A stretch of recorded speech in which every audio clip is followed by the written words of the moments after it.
নমস্কাৰ এই মুহূৰ্তত আহি পৰিছে ৰাজ্যখনৰ বাবে খন্দিয়াৰ কেইবাটাও বিগ ব্ৰেকিং নিউজ। আজি 13 জানুৱাৰী অসমৰ লগতে ভাৰতৰ বিভিন্ন প্ৰান্তৰ পৰা খন্দিয়াৰ কেইবাটাও খবৰ আহি পৰিছে। এই মুহূৰ্তত জনাই আছো এটা ব্ৰেকিং নিউজ। 21 জানুৱাৰীত 12 ঘণ্টীয়া অসম বন্দৰ ঘোষণা কৰা হৈছে। অহা 21 জানুৱাৰীত 12 ঘণ্টীয়া অসম বন্দৰ ঘোষণা কৰা হৈছে। বন্দৰ ঘোষণা কৰিছে কোচ ৰাজবংশী ছাত্ৰ সন্থাই। কোচ ৰাজবংশী জনজাতিকৰণ আৰু পৃথক ক্ষমতাপুৰৰ দাবীত এই বন্দৰ ঘোষণা কৰা হৈছে। শীঘ্ৰে এই দাবী মানি ল'ব লাগিব চৰকাৰে। চৰকাৰৰ দাবী মানি নল'লে ৰেলপথ আৰু ৰাষ্ট্ৰীয় ঘাইপথ অৱৰোধৰ ঘোষণা। মুখ্যমন্ত্ৰী ডক্টৰ হিমন্ত বিশ্ব শৰ্মাক অপেন চেলেঞ্জ এবাৰ কোচ ৰাজবংশী ছাত্ৰ সন্থাৰ। আমাক বছৰ বছৰ ধৰি প্ৰতাৰণা কৰি আহিছে এইখন চৰকাৰে। প্ৰতাৰণা বহুত হ'ল, এতিয়া আমাক ৰিজাল্ট লাগিব। সংবাদমেল সম্বোধন কৰি মুখ্যমন্ত্ৰী ডক্টৰ হিমন্ত বিশ্ব শৰ্মাক কঠোৰ সকিয়নি কোচ ৰাজবংশী ছাত্ৰ সন্থাৰ। আন এটা গুৰুত্বপূৰ্ণ খবৰ হৈছে আজি উৰুকাৰ নিশা কণ্ঠশিল্পী ৰাজীৱ খদিয়াৰ অকাল বিয়োগ ঘটিছে। কণ্ঠশিল্পী ৰাজীৱ খদিয়া আৰু আমাৰ মাজত নাই। AMCHত শেষ নিশ্বাস ত্যাগ কৰিছে কণ্ঠশিল্পী ৰাজীৱ খদিয়াই। দেওবাৰে সংগীতানুষ্ঠানৰ মাজতে ঢলি পৰিছিল খদিয়া। ততাতৈয়াকৈ কণ্ঠশিল্পী গৰাকীক ভৰ্তি কৰোৱা হৈছিল AMCHত। চিকিৎসাধীন অৱস্থাতে মৃত্যু ঘটিছে জাতীয়তাবাদী কণ্ঠশিল্পী গৰাকী। চিকিৎসাধীন অৱস্থাতেই হঠাৎ ঢলি পৰি মৃত্যুক সাৱটি লৈছে কণ্ঠশিল্পী গৰাকীয়ে। আজিৰ সন্ধিয়াৰ আন এটা গুৰুত্বপূৰ্ণ খবৰ হৈছে এবাৰ প্ৰকৃতিৰ আগত হাৰ মানিলে আমেৰিকাই। শক্তিশালী আমেৰিকাই এবাৰ প্ৰকৃতিৰ আগত হাৰ মানিলে। লছ এঞ্জেলছৰ জুইত এবাৰ জাহ গৈছে 12 গৰাকীকৈ লোক। প্ৰকৃতিৰ ৰোষত পৰিছে ছুপাৰ পাৱাৰ আমেৰিকা। বনজুইৰ ধ্বংসলীলাত মৃতকৰ সংখ্যা 24 জনলৈ বৃদ্ধি পাইছে বুলি ইতিমধ্যে জানিব পৰা গৈছে। এসপ্তাহ ধৰি জুই নুমুৱাত ব্যৰ্থ হৈ পৰিছে শক্তিশালী আমেৰিকা। 1 লাখৰো অধিক লোক দিশহাৰা হৈছে এই বনজুইত।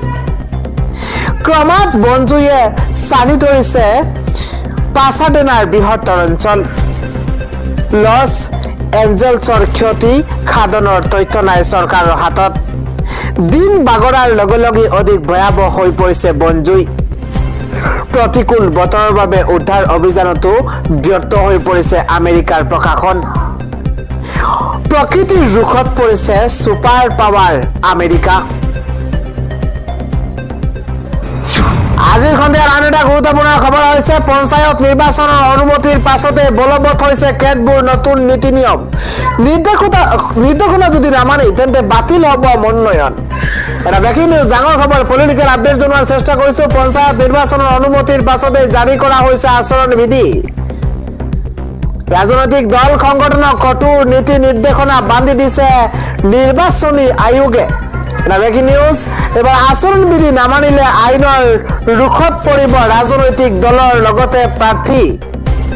পূৰ্বতকৈ কঠোৰ হ'ব এইবাৰৰ পঞ্চায়ত নিৰ্বাচন। এটা ব্ৰেকিং নিউজ, পূৰ্বতকৈ কঠোৰ হ'ব এইবাৰৰ পঞ্চায়ত নিৰ্বাচন।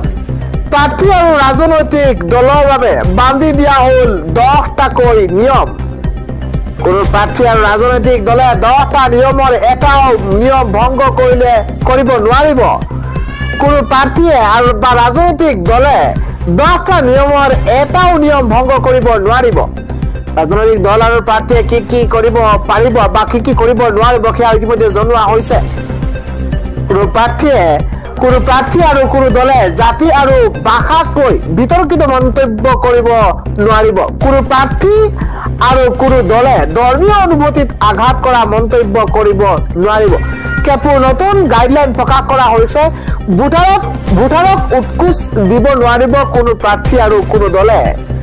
ভোটাৰক ভয় ভাবুকি দিলে সেই প্ৰাৰ্থী আৰু পাৰ্টিৰ বিৰুদ্ধে কঠোৰ ব্যৱস্থা লোৱা হ'ব।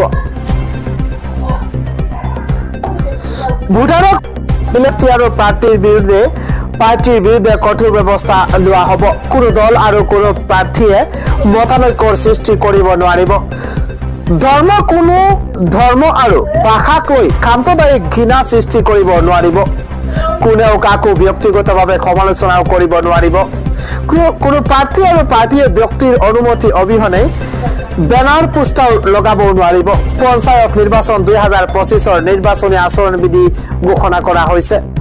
আচৰণবিধি জাৰি কৰিছে ৰাজ্যিক নিৰ্বাচন আয়োগে। আজিও অভিযুক্ত 3 কিলোৰ কয়লা খনিত চলি আছে মাৰাথন উদ্ধাৰ অভিযান। এই পৰ্যন্ত সন্ধান নাই কয়লা খনিত আবদ্ধ 5 গৰাকীকৈ শ্ৰমিকৰ। আজি 8ম দিনৰ চলি আছে অভিযুক্ত 3 কিলোৰ কয়লা খনিত অভিযান। এই পৰ্যন্ত সন্ধান উলিয়াব পৰা নাই উমৰাংচুৰ 3 কিলোৰ কয়লা খনিত 5 গৰাকীকৈ শ্ৰমিকৰ। 12টাকৈ পাম্প চলায়ো কয়লা খনিৰ পৰা সিঁচিব পৰা নাই পানী।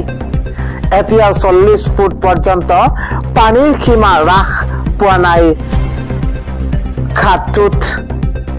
কোটি টকা খৰচ কৰি নাগপুৰৰ পৰাও অনা হৈছিল পানী সিঁচা মেচিন। অত্যাধিক ক্ষমতা সম্পন্ন পানী সিঁচা মেচিনটো সংস্থাপনত দেখা দিছিল জটিলতা। কাৰিকৰী জটিলতাৰ বাবে অনা মেচিনটো আজি উভতাই লৈ যোৱা হয় উমৰাংচুৰ পৰা। আবদ্ধ হৈ থকা শ্ৰমিক কেইজনৰ গহ্বৰত মৃত্যুৰ আশংকা।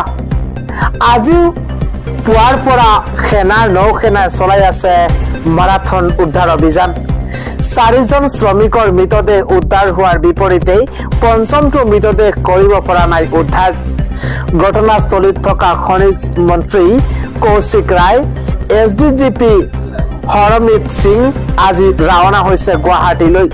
8ম দিনাও চলি আছে অভিযুক্ত 3 কিলোৰ কয়লা খনিত অভিযান।